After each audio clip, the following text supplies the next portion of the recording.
तो आज दिसत नाही. हे कालच्या त्यांच्या संबोधनाच्या वेळेला जे लोक होते त्यांच्या आसपास पाकिस्तानचे लुकआउट नोटीसवाले जावेद अख्तरना बोलवल्याचं मला दिसत नाही.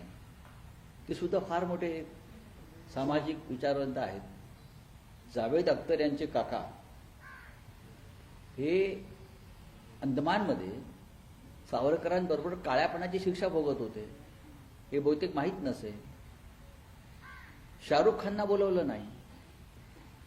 शाहरुख खानचे आजोबा बरं का, लेफ्टनंट जनरल शाहनवाज मला वाटतं त्यांचं नाव, हे नेताजी सुभाषचंद्र बोस यांच्या आझाद हिंद सैन्याचे सेनापती होते. हे सगळे राष्ट्रद्रोही आहेत त्यांच्या दृष्टीने.